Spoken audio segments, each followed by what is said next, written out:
वक्त हम मौजूद है इल्फर्ड ईस्ट लंदन में, जिसे ब्रिटिश पाकिस्तानी कम्युनिटी का अब गढ़ समझा जाता है। इस एरिया से दो ऐसी सीट्स हैं जहां पर जो ब्रिटिश पाकिस्तानी कम्युनिटी के वोट हैं वो डिसाइसिव रोल प्ले करते हैं। जो जब भी यहाँ पर इलेक्शंस होते हैं, यहाँ की इल्फर्ड नॉर्थ और इल्फर्ड साउथ की दो ऐसी सीट्स हैं जो जहाँ से जो पाकिस्तानी कम्युनिटी की यहाँ से रिप्रेजेंटेशन है। यहाँ की जो मुकामी कौंसलर्स हैं वहाँ पर दर्जनों की तादाद में यहाँ पर ब्रिटिश पाकिस्तानी कौंसलर्स भी हैं। 4 जुलाई को होने वाले इंतखाबात में इन एरियाज से जो ब्रिटिश पाकिस्तानी कम्युनिटी का वोट है वो अहम किरदार अदा करेगा। लेकिन इस दफ़ा इलेक्शंस में अब जो जिस तरह बाकी मुल्क में एक पैटर्न चला हुआ है कि बहुत सारे जो लोग हैं अब जो लेबर पार्टी, कंजर्वेटिव पार्टी और लिबरल डेमोक्रेट्स को यहाँ से जो मुख्तलिफ जो इंडिपेंडेंट्स हैं उनकी तरफ से उनको शदीद मज़ाहमत का सामना है पूरे ईस्ट लंदन में, चाहे वो न्यूहैम हो, वॉल्थमस्टो हो या रेड ब्रिज का वो एरिया। जो 3 जहाँ पे कौंसल्स हैं वहाँ पर बड़ी तादाद में इंडिपेंडेंट्स खड़े हैं। बहुत सारे तकरीबन सारी पार्टीज़ हैं, उनका जो वोट वो स्प्लिट होने का ख़दशा है। और यहाँ पर इस दफ़ा जो कैंपेन है वो ज़्यादा उसमें जान नज़र आ रही है। और उसकी वजह यह है कि यहाँ सिर्फ बड़ी 3 पार्टियाँ नहीं बल्कि मुख्तलिफ छोटी पार्टियाँ और इंडिपेंडेंट्स यहाँ पर बहुत ज़्यादा मुतहरक नज़र आ रहे हैं। हम बात करेंगे यहाँ से खड़े होने वाले मुख्तलिफ कैंडिडेट से। उसके अलावा हम जहाँ पर जो ईस्ट लंदन की जो पाकिस्तानी कम्युनिटी है, पाकिस्तानी वोटर्स हैं, हम उनसे बात करेंगे और जानेंगे कि वो इन इलेक्शंस के हवाले से कैसे देखते हैं इन इलेक्शंस को और वो किसको वोट देने जा रहे हैं।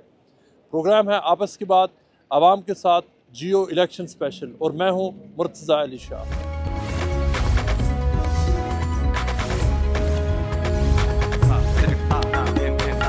4 तारीख को जो इलेक्शन होने जा रहे हैं, आप किसको वोट देंगे और वजह क्या? हम लेबर को वोट देंगे। वो पार्टी अच्छी है, बहुत ख्याल रखती है वो पार्टी, क्योंकि लॉन्ग टाइम से हार नहीं रही। अब इंशाल्लाह ताला वही पार्टी लेबर आएगी। वो स्टूडेंट ऑल पीपल का ख्याल रखती है। पहले तो मैं हमेशा लेबर को देती थी 100%, लेकिन जब जो गाज़ा में जो कुछ हो गया उसकी वजह से हमने तो कम्प्लीटली बहुत अपसेट है कि लेबर सीज़ फायर नहीं कॉल किया था। और पूरी मेरी फैमिली, फ्रेंड्स, सब लोग अब लियान को सपोर्ट कर रहे हैं, वो जो इंडिपेंडेंट कैंडिडेट है। जी, मैं तो अपने सारी फैमिली को और सारे दोस्तों को यही कंपेन की है कि हम लेबर को वोट देंगे।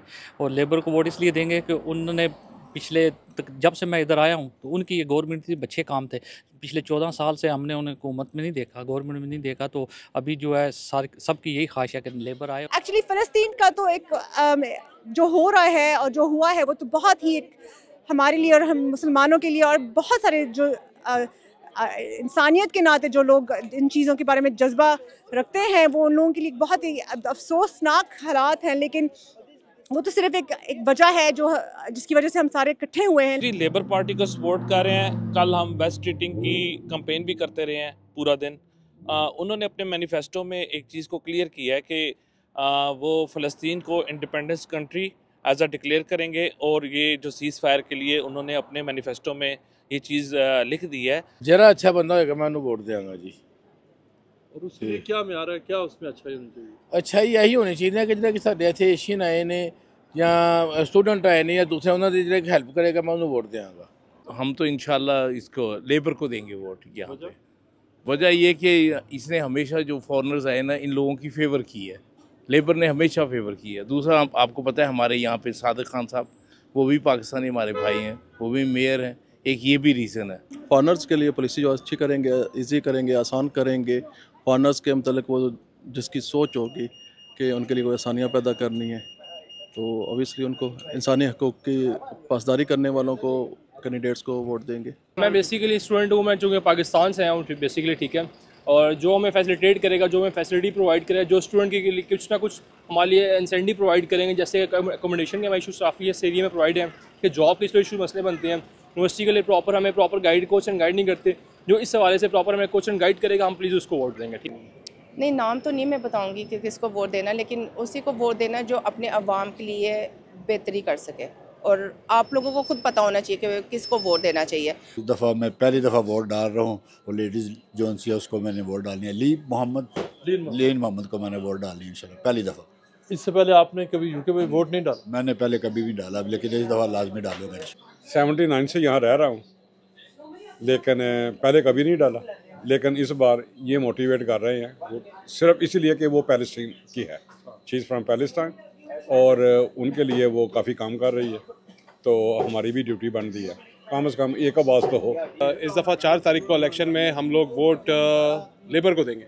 उसकी वजह यह है कि जिस तरह से कंजर्वेटिव पार्टी ने मुसलमानों को और जितनी भी मुस्लिम कम्युनिटी है जिस तरह से उनको नुकसान पहुंचाया और जितनी वो सपोर्ट थी वो अपनी लूज़ कर चुके हैं, तो हमें बीइंग एज ए मुस्लिम बहुत सोच समझ के अपना वोट इस्तेमाल करना है और उस पार्टी को वोट देना है जिसके जीतने के चांसेस हों।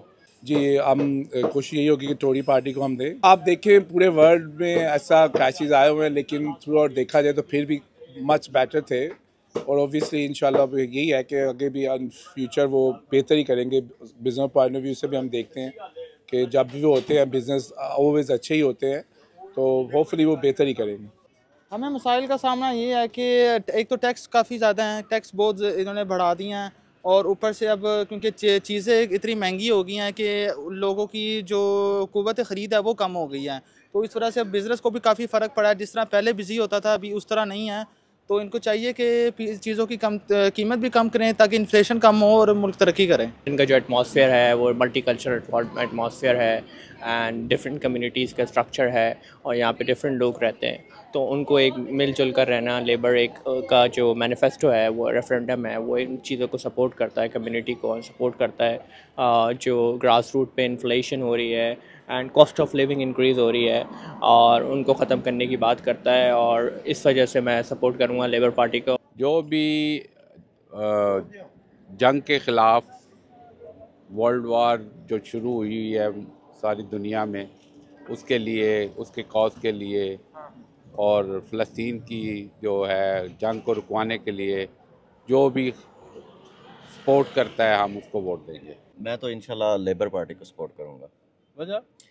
वजह ये आई थिंक सो वो हमारे हक में बेहतर है, इस कंट्री के लिए बेहतर है, क्योंकि ये जो करंट गवर्नमेंट चल रही है इससे लोग बहुत ज़्यादा मायूस हैं। मैं तो वोट दूंगा जो इमिग्रेशन को ज़्यादा सपोर्ट करते हैं, और इमिग्रेशन लॉज जो हैं वो जिनको ज़्यादा स्ट्रिक्ट नहीं करते, और यहाँ पे बहुत सारे लोग हैं जैसे स्टूडेंट कम्युनिटी है, उनको पोस्ट स्टडी वर्क वीज़ा मिलने में बहुत ज़्यादा इश्यूज़ हैं, तो मैं तो उन्हीं को सपोर्ट करूँगा जो है ना इमिग्रेशन लॉज को ज़रा लाइटली लेते हैं। हम नूर को वोट देंगे। ये नूर कौन है? ये एक हमारी अच्छी लीडर हैं जिन्होंने हमारा यहाँ पे पीसफुल एनवायरनमेंट क्रिएट किया हुआ है। यहाँ की काफ़ी ज़्यादा इश्यूज़ जो भी हमें होते हैं हम उनको कहते हैं और वो हमें सॉल्व करती हैं, तो मैं तो यही कहूँगा कि मैं उनको वोट दूँगा, नूर को।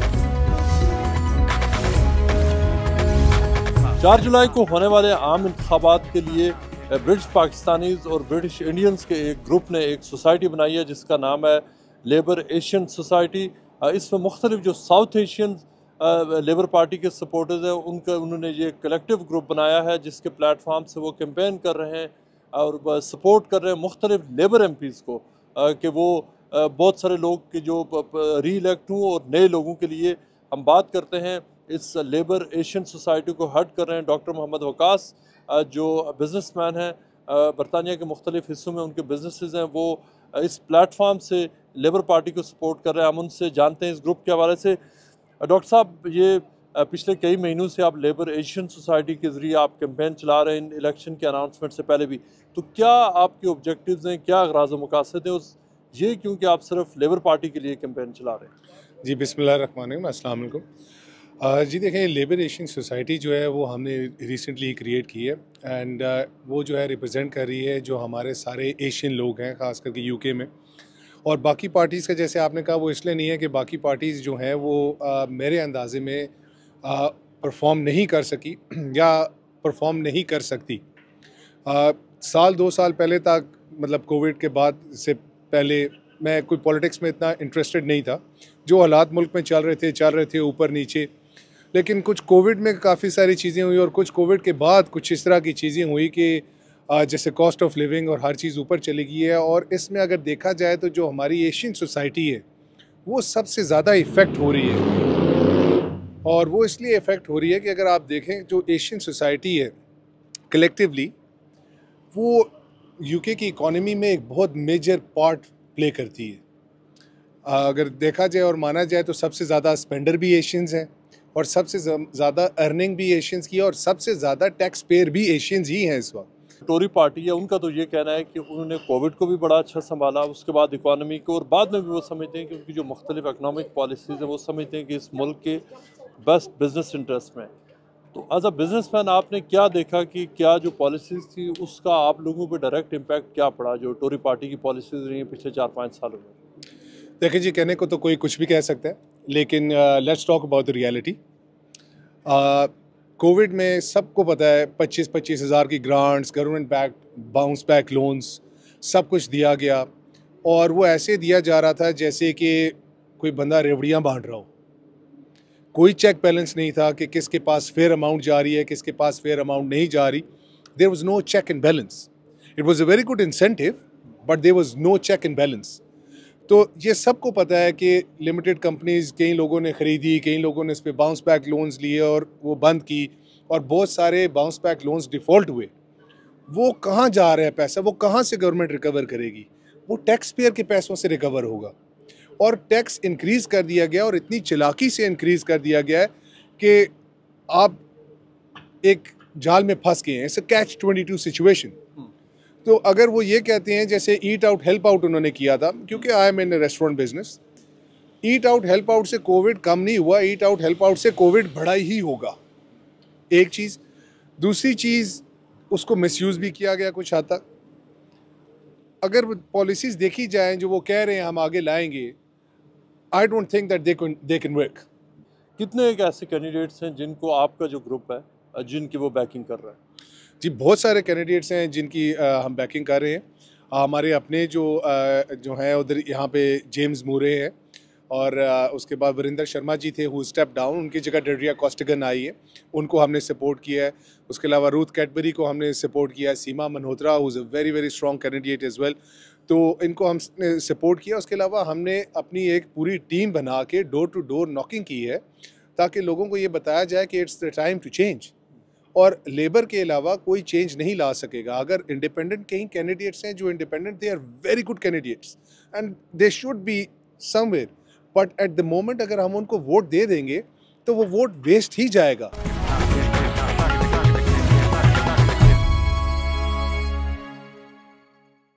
फ़ायदा शाहीन ने पिछले दिनों बरतानिया की नेशनल पॉलिटिक्स को यहाँ पर उस वक्त डोमिनेट किया जब जो लेबर पार्टी है उन्होंने उनको उस सीट से जहाँ पे उनको इससे पहले टिकट दिया था और अब भी लग रहा था कि उन्हीं को टिकट मिलेगा, उनसे टिकट वापस ले लिया, और पूरे बरतानिया में बहुत बड़े हल्कों में नेशनल लेवल पर एक आउटरीच की सिचुएशन पैदा हुई। और उसकी वजह ये बनी कि फ़ायदा शाहीन के ऊपर उन्होंने इल्ज़ाम ये लगाया कि उन्होंने एक अमेरिकन ब्रॉडकास्टर का एक इसराइल के हवाले से एक ट्वीट था जिसको उन्होंने लाइक किया था या देखा था।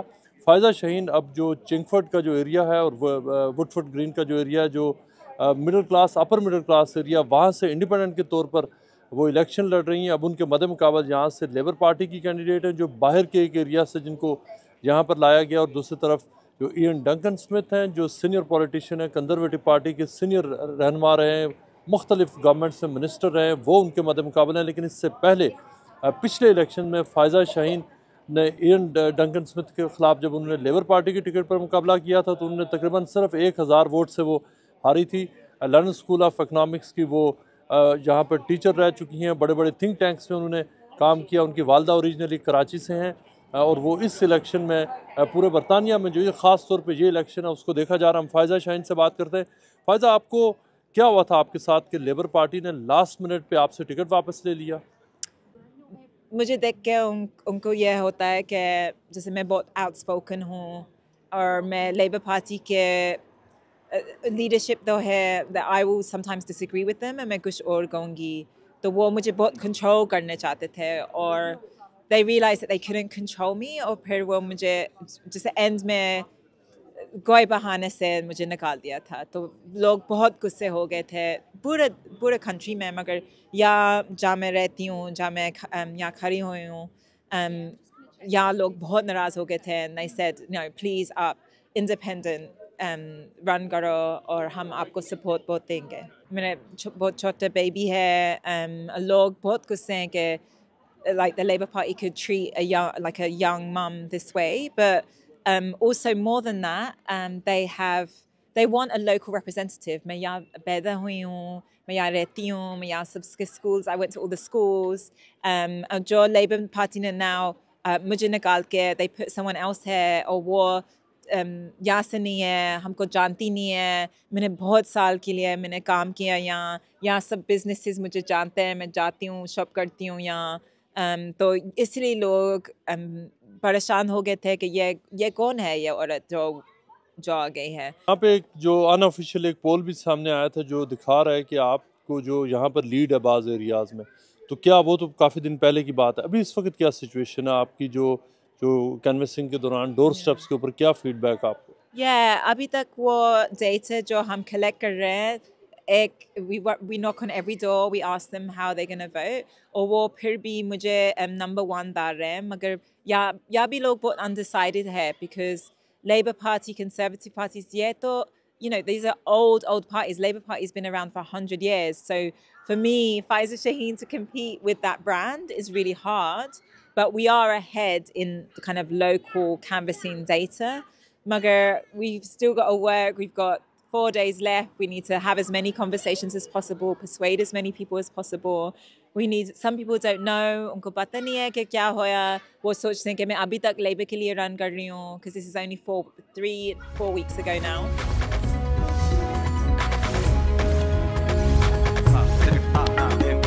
लेबर पार्टी ने इल्फर्ट साउथ से इस बार टिकट दिया है जय सतवल को, जो यहाँ कम्युनिटी वर्क के काफ़ी उनकी लंबी हिस्ट्री है। इससे पहले वो मुकामी कौंसल में कौंसलर रह चुके हैं और पहली बार यहाँ से जो किसी भी एथनिक माइनॉरिटी के बंदे को यहाँ से उनको टिकट दिया गया है।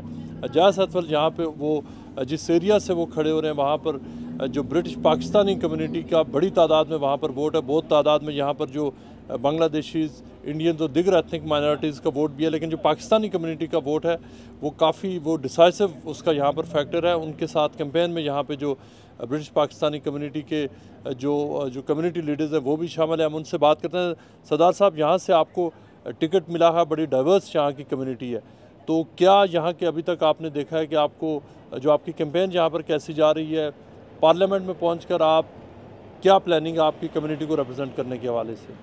ਇਹ ਹੈਗਾ ਵੀ ਜੋ ਸਾਡਾ ਇਲਾਕਾ ਹੈਗਾ ਅਸੀਂ ਸਾਰੇ ਜੋ ਪਾਕਿਸਤਾਨੀ ਕਮਿਊਨਿਟੀ ਆ, ਬੰਗਲਾਦੇਸ਼ੀ ਕਮਿਊਨਿਟੀ ਆ, ਸਿੱਖ ਕਮਿਊਨਿਟੀ ਆ ਤੇ ਹੋਰ ਵੀ ਜਿੰਨੀਆਂ ਕਮਿਊਨਿਟੀਜ਼ ਆਪਣੀਆਂ ਹੈ, ਹਿੰਦੂ ਕਮਿਊਨਿਟੀ ਆ, ਇਹ ਸਾਰਿਆਂ ਨਾਲ ਮੋਢੇ ਨਾਲ ਮੋਢਾ ਲਾ ਕੇ ਤੁਰੇ ਆ। ਅਸੀਂ ਇੱਕ ਕਮਿਊਨਿਟੀ ਨਾਲ ਨਹੀਂ ਤੁਰੇ, ਅਸੀਂ ਸਾਰੀਆਂ ਕਮਿਊਨਿਟੀ ਦੇ ਨਾਲ ਤੁਰੇ ਆ। ਇਸ ਕਰਕੇ ਸਾਡੇ ਨਾਲ ਜਿੰਨੇ ਵੀ ਹੈਗੇ ਆ, ਸਾਡੀ ਕੈਂਪੇਨ ਦੇ ਵਿੱਚ ਜਿਹਨੂੰ ਮਰਜ਼ੀ ਤੁਸੀਂ ਦੇਖ ਲਓ, ਉਹ ਹਰ ਇੱਕ ਕਮਿਊਨਿਟੀ ਦਾ ਬੰਦਾ ਹੋਊਗਾ, हर एक कम्यूनिटी की औरत होगी, तो असी इकट्ठे रल के है ना जो गाह करना चाहते हैं, ये हैगा भी साडे एरिए दे विच जो पैसों की कमी आ, जो गौरमेंट की फंडिंग आ, वो उन्होंने इन्नी है ना घटा दी आ। वो फंडिंग जे सानू ना मिली तो साडा एरिया जो लोग कहते डाउन जा रहा, वो डाउन तां जा रहा जे हुण 250 मिलियन पाउंड हर साल की तुहाडी फंडिंग जा रही आ। वो किते तक किते जाके लोगों को पता लगना भी इत्थे है ना साडा एरिया काहते डाउन जा रहा, तो साडा मेन रीजन हैगा भी असी वो पैसे लिए जरूर लड़ांगे, तो जिहड़ियां कम्यूनिटीज़ दी इंटरस्ट हैगियां वो असी रिप्रेजेंट करांगे, तो करते भी हाँ तो करते रहांगे। सरदार साहब, ये बताएं कि यहाँ पे इससे पहले तो लेबर पार्टी को तो बड़ा जो फ्री रन मिला करता था मुख्तलिफ इलेक्शन में, लेकिन जो ख़ास तौर पर जहाँ पर मुस्लिम वोट ज़्यादा है, वहाँ पे जहाँ बांग्लादेशी मेनली पाकिस्तानी या बाकी जो मुसलमान हैं, वहाँ इस वक्त लेबर के ऊपर काफ़ी डिससेटिस्फेक्शन भी है, ख़ास तौर पे जो गज़ा का इशू है उसको लेकर। तो आप बताएं कि लोकल यहाँ पर आपके जहाँ मुकाबले में बाद ऐसे लोग खड़े हैं जो गज़ा के इशू को हाईलाइट कर रहे हैं? हाँ जी, लोग खड़े है, पर जिदा कहते हैं ना भी जे आपां चेंज लियानी आ, जे अपनी आवाज़ सुननी आ, जिहड़ा अपना सिस्टम आ आपां उस सिस्टम दे विच पै के ते आपां अपनी कम्यूनिटीज़ नूं रिप्रेजेंट करिए। ये ना भी आप किसी उन्होंने नाल लड़ीए, जे लड़न दे नाल आपां नूं मिलना कुछ नहीं गा, अपने दिल की इच्छा पूरी हो जाएगी भी असी ना अपना गुस्सा ला लिया, पर जिहड़ा आपां कम करना ना वो कम्यूनिटी लई करना, जिहड़ी जिथे जाके पावर आ आपां उत्थे जाके रिप्रेजेंटेशन, उत्थे जाके अपनी आवाज़ ठालनी आ। तो जिद्दां हुण जिहड़ियां अपणियां लड़कियां हैगियां शबाना महमूद वर्गियां, वो लेबर पार्टी दे बड़ी तकड़ी पोजीशन ते आ। आपां नूं इदां दे जिहड़े कैंडीडेट हैगे उन्हां नूं पूरी सपोर्ट करनी चाहिए, बिकॉज वो जदों आवाज़ ठालणगे तो उस नाल पिछे असी जे खड़े होए तो बंदे सुनगे, तो ये असी जरूर कहने भी एकता करके तो असी गां चलीए।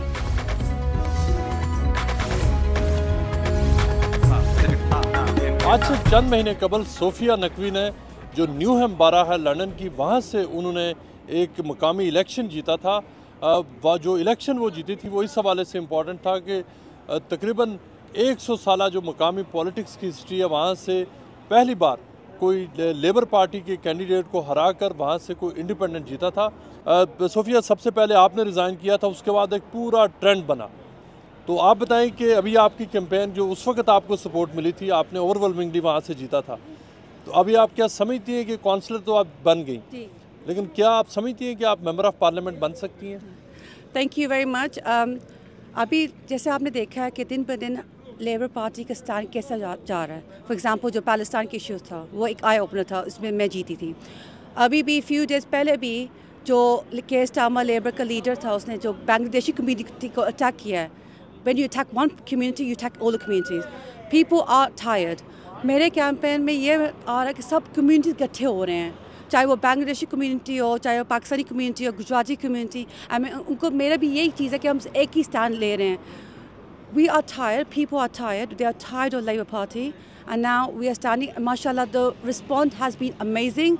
लोग हमें रोज़ पे आ रहे हैं, मिल रहे हैं, गले से मिल रहे हैं, दुआएं दे रहे हैं कि न कोई खड़ा हुआ है उनके लिए, because we don't have independent voice.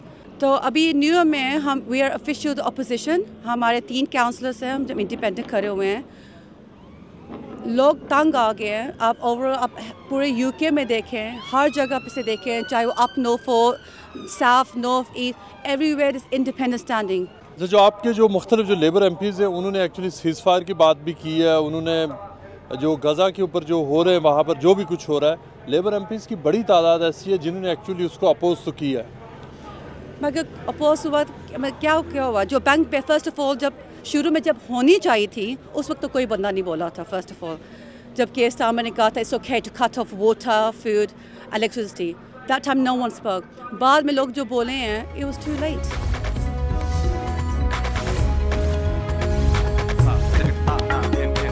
East London के एरिया इल्फर्ड नॉर्थ से लेबर पार्टी के टिकट पर बस स्ट्रीटिंग इलेक्शन में हिस्सा ले रहे हैं, जो इससे पहले भी यहाँ पर मेंबर ऑफ पार्लियामेंट वो बन चुके हैं।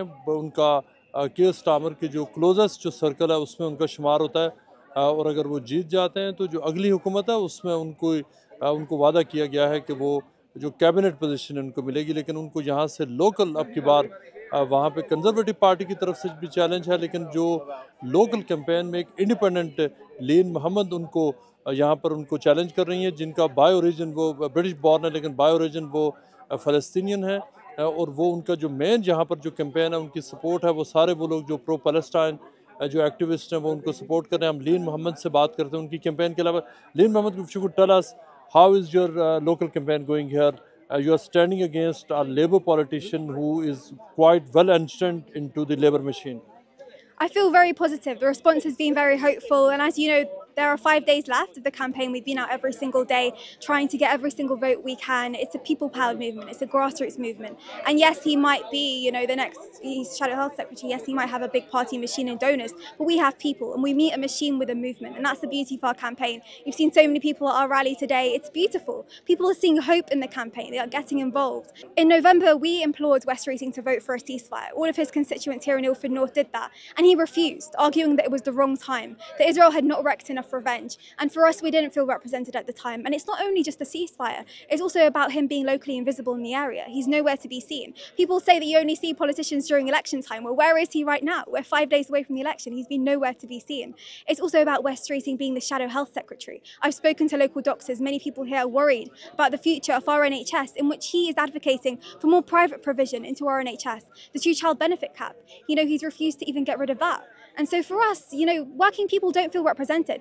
Can you tell us who are the kind of people who are giving you support here? Is this just one community or is it from the diverse communities? So as you can see at my rally today, it's everyone, every single faith, people of no faith, every background, religion, culture and race. And that's the beauty of our campaign. It's under the shared banner of humanity, and it's reflected by the people in my campaign. Majority of the people here, they're non-Muslim. People expect only Muslims to be out with me because I am a Muslim, but no. This is the campaign about humanity, human rights, and it brings together everyone in our community.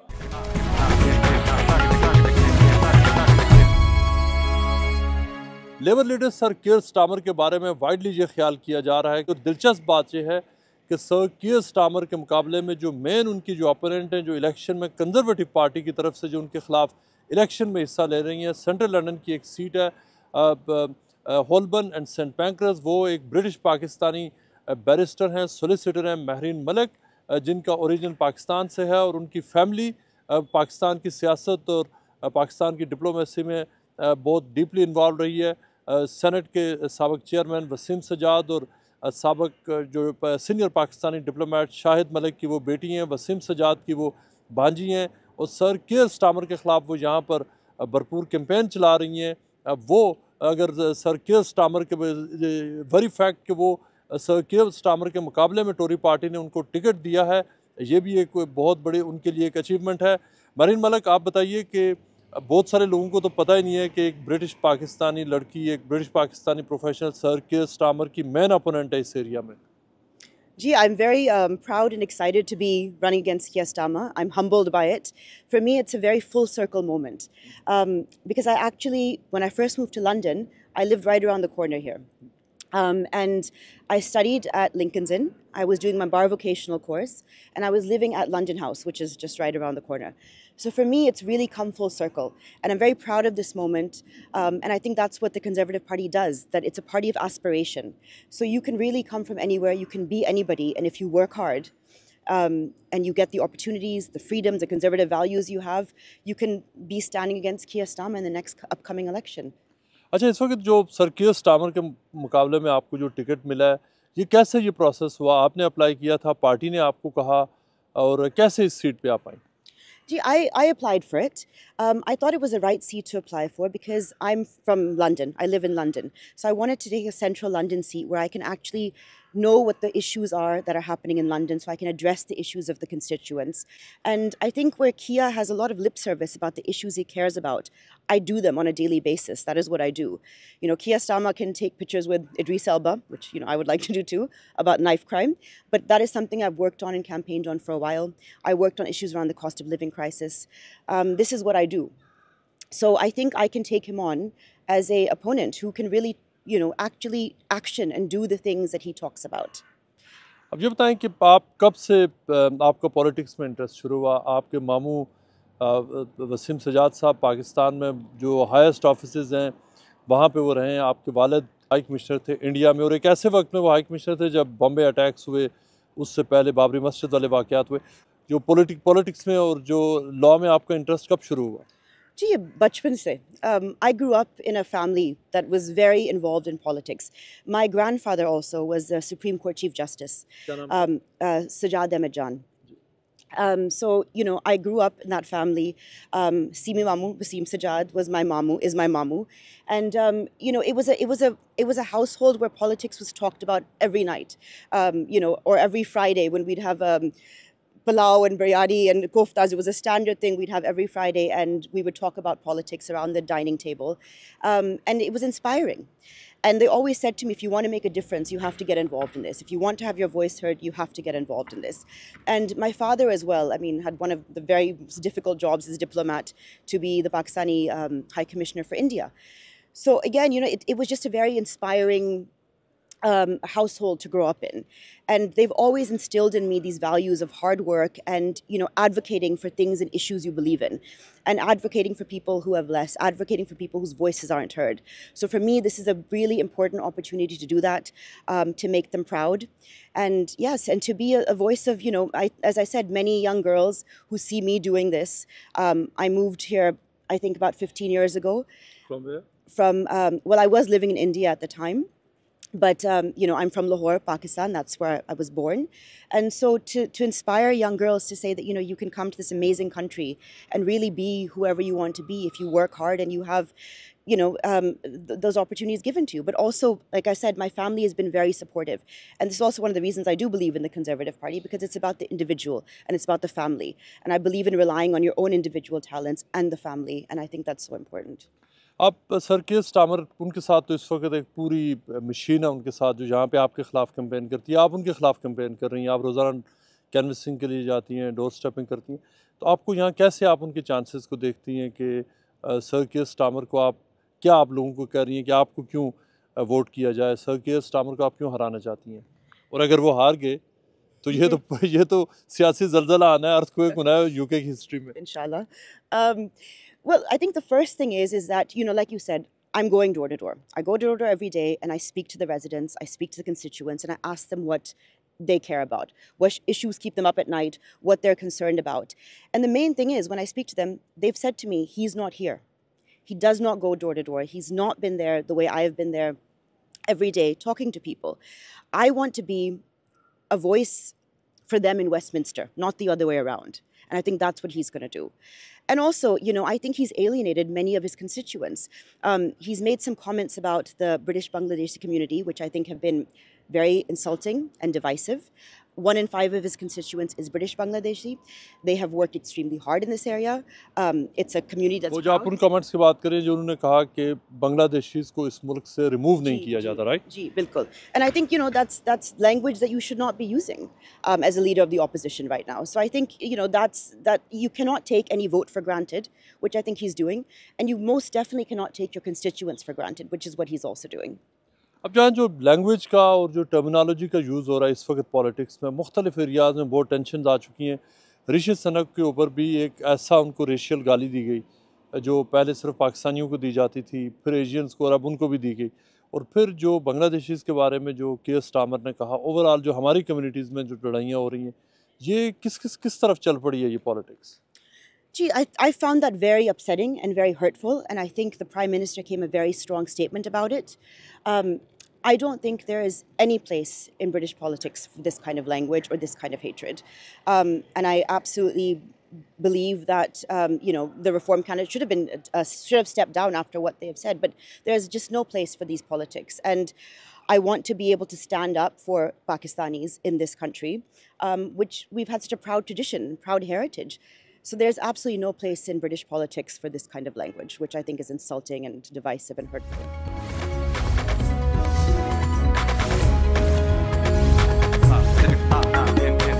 बरतानिया में इस वक्त जो conservative party है उसको सबसे बड़ा ख़तरा लेबर पार्टी से नहीं बल्कि जो एक नई पार्टी सामने आई है रिफॉर्म यूके उससे. और रिफॉर्म यूके के जितने भी सपोर्टर्स हैं बहुत बड़ी तादाद जो उन लोगों की है जो कंजर्वेटिव पार्टी से खुश नहीं है और उन्होंने रिफॉर्म यूके की तरफ वो गए हैं. नाइजल फराज इसको लीड कर रहे हैं और जो रिफॉर्म यूके उसके बारे में जो कहा यह जाता है कि वो एंटी इमिग्रेंट्स के ख़िलाफ़ है और उसके बहुत सारे लीडर्स और उसके एक्टिविस्ट के बारे में कहा गया कि वो रेसिस्ट हैं और ये कि उनकी जो नज़रियात है वो मुसलमानों और जो मुख्तलिफ इमिग्रेंट्स हैं उनके हवाले से वो बहुत इंताब संदाना और नफ़रत पर मबनी नज़रियात रखते हैं. लेकिन जो रिफॉर्म की जो इंटरेस्टिंग बात यह कि जो डेप्यूटी लीडर हैं वो एक ब्रिटिश पाकिस्तानी है, कराची बॉर्न है, बेंजामिन हबीब, जिनको बेन हबीब के नाम से जाना जाता है. वो न सिर्फ ये कि रिफॉर्म यूके जो पार्टी है उसके वो जो सीनियर लीडरशिप में है बल्कि वो उसको उन्होंने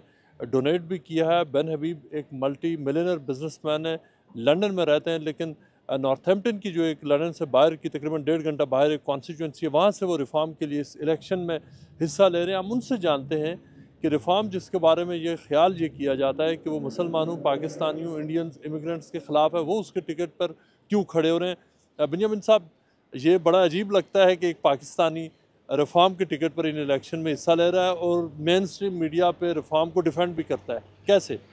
तो मेरा उर्दू इतना अच्छा नहीं है तो मुझे माफ़ कर देना. Urdu I my need to go into English. But हम इमिग्रेशन के ख़िलाफ़ नहीं हैं, हम अनब्राइडल्ड इमिग्रेशन के ख़िलाफ़ हैं. इमिग्रेशन तो एक अच्छी चीज़ हो सकता है. You know, people need to interact with other cultures, with other ways of thinking in order to develop and for cultures to evolve. But what we've had in the UK is unbridled immigration, you know, and we haven't been able to cope with it. So, for example, in the 1990s, net immigration in any one year was like 10 or 20,000 people. Last year, net immigration was 750,000 people. That's a city the size of Manchester. And the year before that, a similar number. And so the concern we have in Reform UK is that the country can't cope culturally with the rapid change that's required through this intake of immigrants, but also just economically. Our public services can't cope. NHS, housing, roads, education, etc. So it's not that we're anti-immigration. We just want immigration to take place at a pace with which the country can cope. And I know with Pakistan, Pakistan's had its own significant problems with immigrants from Afghanistan, which you, I'm sure, are aware of. And Pakistan has found it very, very hard to cope with the level of immigrants coming in from Afghanistan, including the cultural differences between Afghanis and Pakistanis. So that's the debate that's going on. ये बताएं कि यहाँ जो आपकी जो party के बहुत सारे लीडर्स हैं, इंक्लूडिंग नाइजल फराज ने ऑन रिकॉर्ड कहा हुआ कि इस्लाम एक मसला है। तो बहुत सारे जो लीडर्स हैं उनके बारे जो व्यूज़ हैं वो तो इस्लाम के ख़िलाफ़ हैं, इस्लामोफोबिक व्यूज़ हैं, और उनके उन व्यूज़ की वजह से जहाँ मुसलमानों को प्रॉब्लम्स हुई हैं, अटैक्स होते हैं, ख़वातीन पे अटैक्स होते हैं, तो क्या मतलब आप कैसे मैं इस्लाम के ख़िलाफ़ नहीं हूँ, मैं हिंदू के ख़िलाफ़ नहीं हूँ, मैं बुद्धिस्ट के ख़िलाफ़ नहीं हूँ, मैं क्रिश्चियन के ख़िलाफ़ नहीं हूँ। मैं ये कहता हूँ कि जो भी ब्रिटिश सिटीज़न है वो एक ही बारी, कैन आई से बारी, equal, all British citizens are equal. मुझे कोई फिक्र, बराबर है, कोई फिक्र नहीं है कि ये मुस्लिम है, जो भी होना चाहते हैं हो सकते हैं, ठीक है। बस यही चीज़ है कि all British citizens need to be treated as equal. वो तो ये आपके व्यूज़ तो बिल्कुल क्लियर है, लेकिन आप जिस पार्टी को स्पॉन्सर कर रहे हैं, फंड कर रहे हैं, और जो उसके लीडर हैं आपके, ये उनके व्यूज़ हैं कि मुसलमान इस मुल्क में प्रॉब्लम है। मेरे ख्याल में ये इसके व्यू नहीं है। वो what he wants to have a debate about is what he would call radical Islam. So, the more extreme form of Islam, which he believes to be anti-British.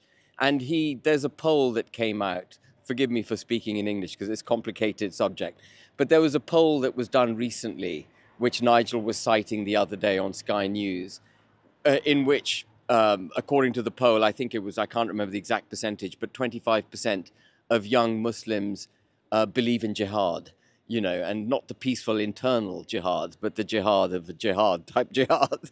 And so these are the kinds of things that, concern him. And of course, any radical set of beliefs is not a good thing.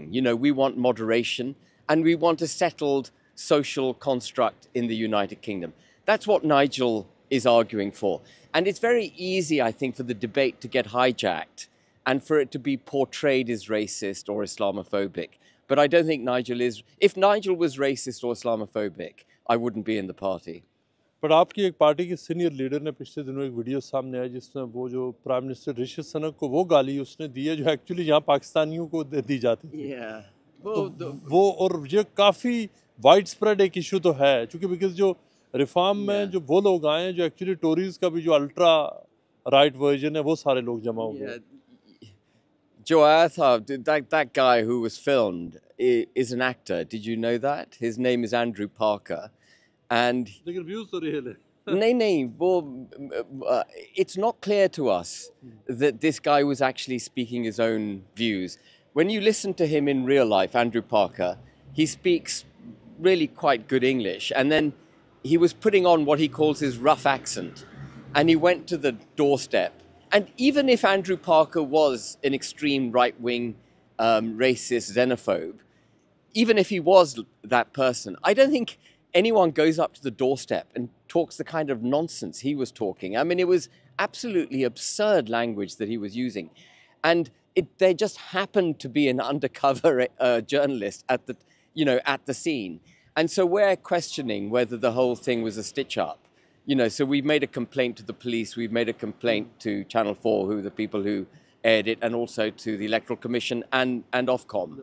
ये बताएं कि जो prime minister Rishi Sunak हैं, आपकी तरह Asian है, हमारी तरह एशियन है, वो जो प्राइम मिनिस्टर इस मुल्क के बने, बड़ी होप्स थी, जो आपके बहुत सारे अब सपोर्टर्स हैं कि वो शायद डिलीवर करेंगे, कोई रेवोल्यूशन ले आएंगे, कुछ भी नहीं कर सके, क्या हुआ? वो टेक्नोक्रेट है, मेरे ख्याल में उसका कोई एक्सपीरियंस नहीं. So just coming back to where we started this interview, I don't care what your ethnicity is, what your beliefs are, what your sexual preferences are, how you identify as a gender. I don't care. If you're a British citizen, you are equal amongst every other British citizen. आखिरी सवाल ये बताएं कि जो आप क्यों समझते हैं कि जो मुसलमानों को, पाकिस्तानीज़ को, एशियंस को रिफॉर्म यूके को वोट देना चाहिए? Because if you want a proud, prosperous, economically growing country, we're the only party that can deliver it. One of the great things in a sense, I'm an immigrant. My mother's English, my father's Pakistani. But one of the great things about immigration is typically that actually you work really hard because you need to get on in life. You know, you come to countries like the UK, the US, etc., because you're aspirational, because you want to get on. You know, when I'm in Pakistan, there are Pakistani flags everywhere, and I love that. Everyone sings the Pakistani national anthem. Everyone in Pakistan is proud of being Pakistani, right? Yeah. Everyone is incredibly proud of being Pakistani. In the United Kingdom, we've got to a stage now where you're almost criticized if you have the Union flag up or you have the St. George's English flag up. And we need to get back to believing in our country and putting our country first.